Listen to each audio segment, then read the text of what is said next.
Welcome to Defense Upcast, your daily deep dive into the defense strategy and geopolitics shaping tomorrow's world. On November 6, 2025, in a remote corner of Assam, the Indian Army laid the foundation for something that would send shockwaves across South Asia. Not a weapon, not a treaty, but a military station positioned at the most vulnerable point of India's geography, a place where, if severed, could cut off 45 million people from the rest of the nation. This is the story of the Lachit Borphukan Military Station, and why 3 countries are watching its construction very, very closely. To understand why this matters, you need to understand India's greatest geographic weakness. Imagine your entire body connected to your arm by nothing but a narrow strip of skin, barely 5 kilometers wide. That's essentially what the Siliguri Corridor is to India. This narrow stretch of land in West Bengal, just 20 to 22 kilometers wide at its narrowest point, is the only land connection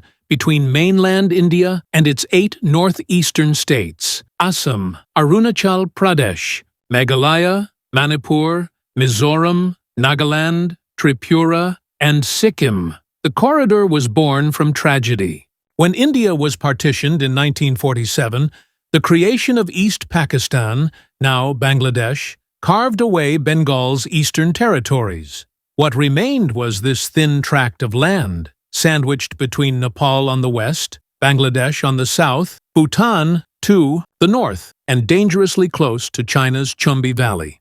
Military strategists have a name for places like this: choke points. And this choke point is nicknamed the chicken's neck because of how easily it could be cut. Every railway line connecting northeast India to the mainland passes through here. Every oil pipeline, every power transmission line, every highway. Over 45 million people depend on this corridor for their connection to the rest of India. Until now, the closest major Indian Army installation was the Masimpur Military Station in Silchar, 80 kilometers from the border. But on November 2025, that changed forever. Lieutenant General R.C. Tiwari, the Eastern Army commander, arrived in the district of Dhubri in western Assam. The location, Bamunigaon villages, just 30 kilometers from the Bangladesh border. The mission: lay the foundation stone for India's newest and most strategically positioned military base.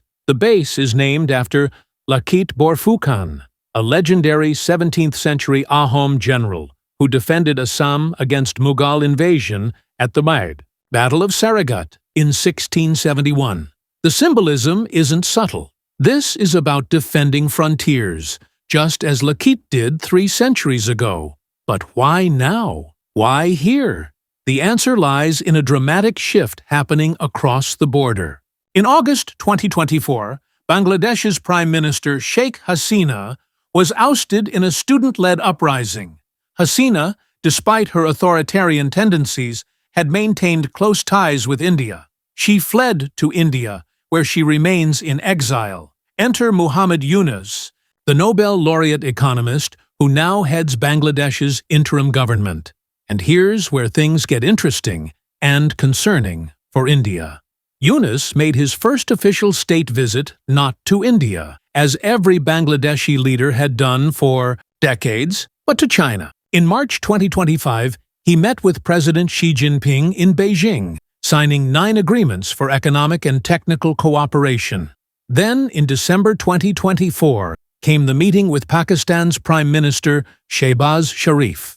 Remember, Bangladesh fought a bloody war of independence from Pakistan in 1971. For over 5 decades, relations were frozen. Now, direct sea links, lifted import restrictions, military cooperation talks. But here's what really alarmed New Delhi. In October 2025, during a meeting in Dhaka, Yunus presented Pakistan's military chief with a book containing a map that showed parts of India's northeastern region as Greater Bangladesh. Yunus also made controversial remarks about India's 7 sisters, the northeastern states, during his China trip, calling them economically challenged and suggesting they could benefit from connectivity through Bangladesh. India cancelled major transshipment agreements in response. Relations hit rock bottom. So when you understand this context, the Dhubri Military Station isn't just a construction project, it's a message. The base will house approximately 1,500 Army personnel, including a specialized paraspecial forces detachment. It will serve as a hub for counterintelligence, signal monitoring, surveillance, and rapid response operations. The facility falls under the jurisdiction of the Tezpur-based 4th Corps, known as the Gajraj Corps, part of the Army's Eastern Command. But Dhubri isn't alone. India established 2 other military garrisons simultaneously, one at Chopra in West Bengal's North Dinajpur district, less than 1 kilometer from Bangladesh's border, and another at Kishanganj in Bihar.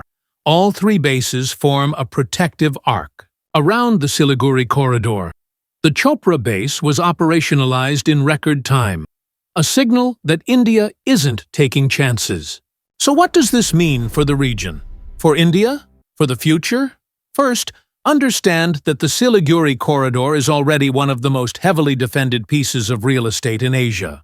The region is protected by a triad of air defense systems: the Russian S-400, the DRDO Israel Marsam, and the indigenous Akash missile system.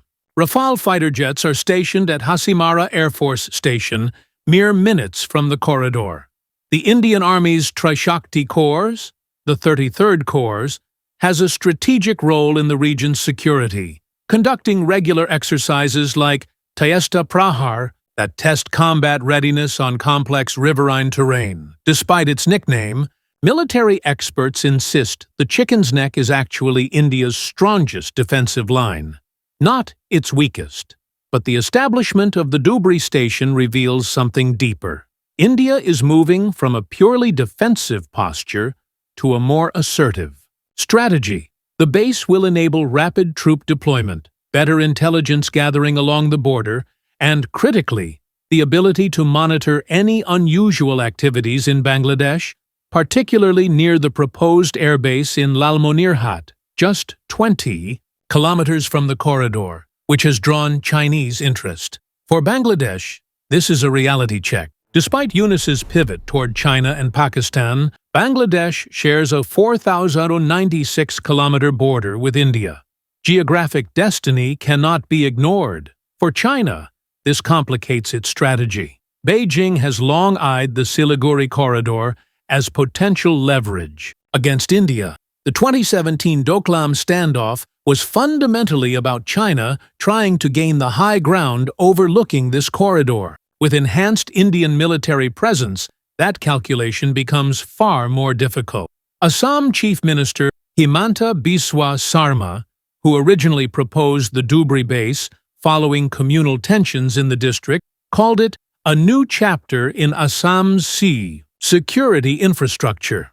Pakistan and China have remained publicly silent, but diplomatic observers note increased activity along the India-Pakistan border and in the South China Sea, potential pressure tactics elsewhere while India strengthens the East. The Lachit Borphukan Military Station represents more than steel and concrete rising from the earth of Western Assam. It represents a recalibration of power in South Asia. As Bangladesh navigates its political transition, as China extends its chokepoint influence through the Belt and Road Initiative, as old alliances fracture and new ones form, India has made its position clear. The chicken's neck will not be threatened. The northeastern states will not be isolated. The corridor will hold. 354 years ago, General Lachit Borphukan stood on the banks of the Brahmaputra and refused to let invaders pass. Today, a military station bearing his name stands ready to do the same. The question isn't whether India can defend its most vulnerable border. After November 6, 2025, the question is, will anyone dare to test it? This is the new reality of India's eastern frontier, and the game has only just begun.